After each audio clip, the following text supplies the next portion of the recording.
We provide you the platform to turn your dreams into reality. Give wings to your aspirations with KR Mangalam University. कहाँ गए थे? बिहार। बिहार। अब आप क्या चाहते हैं? मैं इनके साथ करना चाहती हूँ। शादी की है क्या? ऐसे चले गए थे।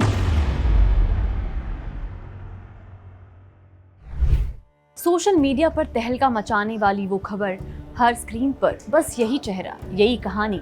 अलीगढ़ की सड़कों से लेकर बिहार की गलियों तक एक सास और होने वाले दामाद की कहानी ने सबको हैरान कर दिया। लेकिन सवाल ये है कि 9 दिन तक फरार रहने के बाद आखिर क्यों लौट आए ये दोनों, और क्या है इस सनसनीखेज कहानी का सच। चलिए खोलते हैं इस रहस्य से पर्दा। मैं हूं नेहा नंद और आप देख रहे हैं दैनिक जागरण। अलीगढ़ के मड्राक थाना क्षेत्र की रहने वाली अनीता देवी और उनके होने वाले दामाद राहुल की कहानी किसी फिल्मी स्क्रिप्ट से कम नहीं है। 6 अप्रैल को अपनी बेटी शिवानी की शादी से ठीक 9 दिन पहले अनीता और राहुल अचानक गायब हो गए।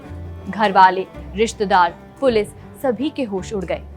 बेटी और पति ने इल्जाम लगाया कि अनीता बेटी के दहेज के गहने और पैसे लेकर फरार हो गई, लेकिन अनीता ने इस बात से साफ इनकार किया है। सवाल ये है कि आखिर कहां गए थे ये दोनों। तो बता दें कि ये राज खुल चुका है। राहुल ने खुलासा किया है कि पहले वो अलीगढ़ से कासगंज गए, वहां से बस पकड़कर बरेली, फिर बिहार के मुजफ्फरपुर पहुंचे। इतना ही नहीं, इनका इरादा था नेपाल बॉर्डर पार करने का, लेकिन तभी कुछ ऐसा हुआ कि इनके सारे प्लान धरे के धरे रह गए। मुजफ्फरपुर में जब राहुल और अनीता ने मोबाइल ऑन किया तो देखा कि उनकी तस्वीरें सोशल मीडिया पर आग की तरह वायरल हो रही हैं। हर तरफ बस उनकी ही चर्चा, news channels, X, WhatsApp group, हर जगह इनकी खबर। राहुल ने बताया कि हमारी फोटो देखकर डर लगने लगा कि अब पुलिस से बचना मुश्किल है। बस फिर क्या, दोनों ने फैसला किया कि अब वापस लौटना ही बेहतर है। उसके बाद उन्होंने मुजफ्फरपुर से बस पकड़ी, मथुरा के गया कट पर उतरे और फिर निजी कार से सीधे अलीगढ़ के दादो थाने पहुंचकर सरेंडर कर दिया। जी हाँ, 16 अप्रैल दोपहर ठीक उसी दिन जब राहुल और शिवानी की शादी होनी थी, ये दोनों थाने में हाजिर हो गए। लेकिन कहानी यही खत्म नहीं होती। थाने में अनीता ने जो खुलासा किया वो सुनकर हर कोई हैरान रह गया। उन्होंने बताया कि वो सालों से घरेलू हिंसा की शिकार थी। पति जितेंद्र शराब पीकर रोज मारपीट करते थे, अपमान करते थे और कई बार घर से निकाल देने की धमकी भी देते थे। 1500 रुपए के लिए इतनी मार लगाई, सुबह से शाम तक पीते हैं। अनीता ने कहा, राहुल से मेरी बेटी की शादी तय थी। जब वो फोन करता था कभी कभी मैं बात कर लेती थी। बस इस बात पर पति और बेटी दोनों शक करने लगे। घर में रोज कलेश होने लगी। पति ताने मारते थे कि अब राहुल के साथ ही भाग जाओ। आखिरकार मैंने वही कर दिया जो मुझे सही लगा।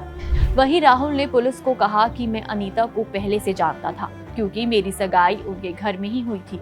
वो मुझसे अपनी परेशानियां शेयर करती थी, रोती थी, कहती थी कि अब जीने की इच्छा नहीं।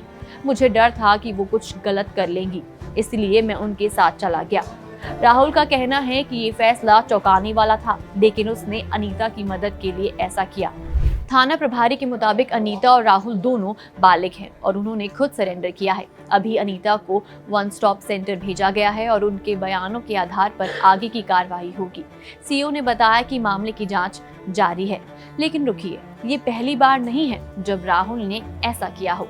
1 साल पहले भी वो पड़ोस के गाँव की एक महिला को भगा कर ले गया था। तब दोनों 2 महीने बाद लौटे और क्योंकि कोई शिकायत नहीं हुई थी, मामला वहीं तक गया। इस बार भी राहुल के दोस्तों ने उसकी मदद की। दोस्त उसे बाइक से कासगंज रेलवे स्टेशन छोड़ने गए थे। पुलिस ने राहुल के दोस्तों और जीजा से भी पूछताछ की थी।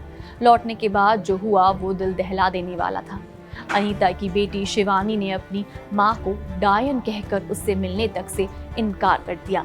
पिता जितेंद्र ने कहा कि वो अनीता से बात करने को तैयार है अगर वो माफी मांगे, लेकिन अनीता का कहना है कि वो अब सिर्फ राहुल के साथ रहना चाहती है और भविष्य में शादी की भी प्लानिंग है, भले ही अभी तलाक नहीं हुआ हो। तो क्या राहुल ने सही में अनीता की मदद की या उसकी कोई और मंशा थी? और सबसे बड़ा सवाल ये है कि क्या अनीता और राहुल का ये रिश्ता समाज और परिवार को मंजूर होगा? ये कहानी अभी खत्म नहीं हुई, बल्कि अब और भी पेचीदा मोड़ ले रही है। आप क्या सोचते हैं इस सास दामाद की कहानी के बारे में? हमें कमेंट सेक्शन में जरूर बताएं।